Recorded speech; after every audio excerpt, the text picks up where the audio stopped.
Di tangan saya ada uang 100.000, ini uang yang baru ya. Kalian lihat masih benar-benar baru. Dan uang ini nilainya 100.000 akan saya lakukan seperti ini.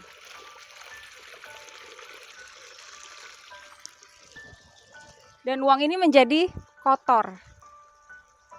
Saya tanya sama kalian,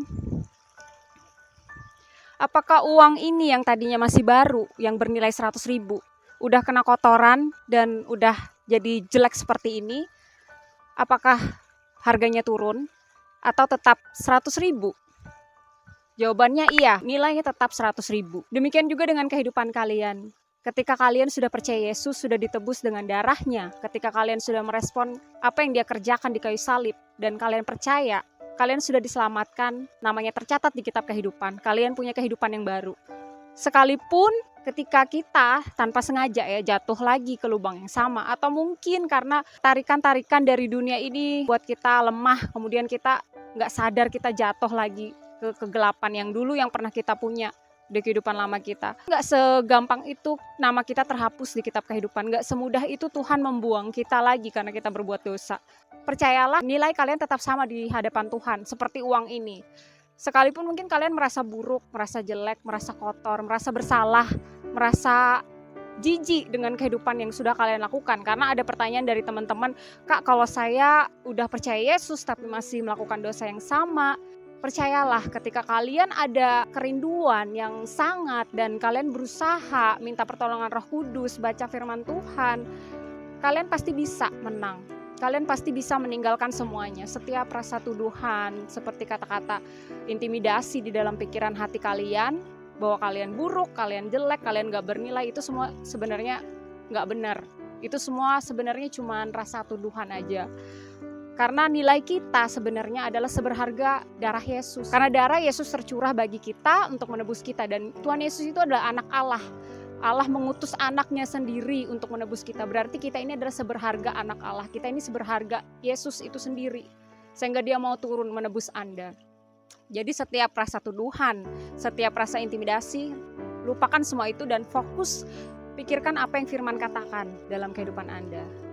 Roma 8 ayat 38-39 berkata, sebab aku yakin bahwa baik maut maupun hidup, baik malaikat-malaikat maupun pemerintah-pemerintah, baik yang ada sekarang maupun yang akan datang, atau kuasa-kuasa, baik yang di atas maupun yang di bawah, ataupun sesuatu makhluk lain, tidak akan dapat memisahkan kita dari kasih Allah yang ada di dalam Kristus Yesus Tuhan kita. Selama kita bangkit lagi dan selama kita mau berbalik, Tuhan akan terus menerima kita gitu ya. Hanya bahayanya yang harus diingat adalah ketika kita masih nyaman dengan dosa, kita gak mau bangkit dipanggil Tuhan, kita gak mau meresponi panggilan itu, tiba-tiba aja Tuhan menjemput kita dan tiba-tiba hari terakhir kita berada di dunia ini dalam keadaan berdosa, dalam keadaan kita masih belum bangkit, masih membiarkan diri di dalam kejatuhan-kejatuhan. Itu yang berbahaya gitu. Selama masih ada kesempatan, kita selalu meresponi panggilan Tuhan. Firman Tuhan berkata tadi bahwa tidak ada satupun yang dapat memisahkan kita, teman-teman, dari kasih Kristus. Kasih yang terbesar yang udah Tuhan tunjukkan ketika dia mengorbankan dirinya untuk menyelamatkan setiap orang yang percaya kepadanya di dunia ini, sehingga tidak ada satu orang pun yang percaya kepadanya binasa. Kasih yang demikian adalah kasih yang sangat kuat, lebih kuat daripada dosa-dosa yang pernah kita perbuat. Kasih yang demikian, kasih yang ketika kita responi akan selama-lamanya sebenarnya menjadi bagian kita. Kita bergaransi punya hidup yang kekal. Tapi kasih karunia yang demikian jangan kita sia-siakan, tapi kita harus hargai. Dengan hidup penuh dengan ucapan syukur, dengan buah-buah pertobatan yang kita hasilkan hari lepas hari. Apakah Anda babi? Apakah Anda domba? Jika Anda babi, ketika sudah dibersihkan dari lumpur, dari kotoran-kotoran, kita mandikan, kita bersihkan, kita dandani mungkin dengan kita beri perhiasan ataupun kita beri mungkin pakaian supaya kelihatan lucu, cantik gitu ya, kayak boneka-boneka babi-babi biasanya. Tapi yang namanya babi, teman-teman, dia akan kembali lagi ke kubangan dosa gitu. Dan dia merasa nyaman di sana karena itu tempatnya dia. Nggak mau pergi dari situ karena itu pilihan dia. Tuhan memberikan kepada setiap kita tuh free will, kehendak bebas gitu. Tapi ketika Anda adalah domba, ketika Anda masuk jatuh terperosok ke dalam dosa yang sama lagi, ke dalam dosa-dosa yang pernah Anda perbuat dulu, Anda pasti merasa guilty, Anda merasa bersalah, Anda merasa nggak nyaman, karena domba itu sebenarnya akan mendengarkan suara gembalanya. Jadi ketika Tuhan memanggil Anda, ayo nak berbalik, ayo bangkit, Anda harus meresponi panggilan itu karena Anda adalah domba. Dan untuk satu domba yang terhilang saja, Tuhan mau melepaskan 99 domba lainnya untuk mencari satu ekor yang terhilang. Saking berharganya Anda gitu. Mari berbalik dan tetap percaya bahwa ketika kita sudah berbalik dari kehidupan lama kita tapi masih struggling gitu ya dengan dosa-dosa kita, percayalah ada Tuhan yang menopang kita.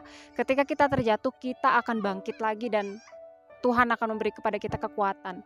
Ketika kita percaya, kekuatan itu melampaui dari yang pernah kita pikirkan. Mungkin saat ini kita ketika jatuh berpikir, aduh saya nggak bisa kayaknya, aduh saya kayaknya bakal gagal lagi, saya bakal jatuh lagi. Sebenarnya itu adalah pikiran-pikiran yang nggak benar. Karena firman Tuhan berkata bahwa ketika kita sungguh-sungguh minta kekuatan gitu ya, apa yang kita minta Tuhan pasti berikan. Apa yang kita cari kita pasti akan mendapat. Ketika kita berusaha, pasti ada pertolongan. Karena kita ini tidak ditinggalkan seperti yatim piatu, sendirian berjalan di dunia ini tanpa pertolongan.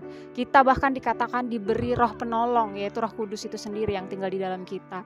Dia yang akan menuntun kita, dia yang akan memberi guidance, arahan dalam hidup ini, kemana, seperti apa, bagaimana caranya kita lepas dari semua kelemahan-kelemahan dosa kita. Karena kita adalah orang-orang yang menang, teman-teman. Firman Tuhan katakan kita ini lebih dari pemenang. Itu yang saya mau sharingkan ya. Tuhan Yesus memberkati.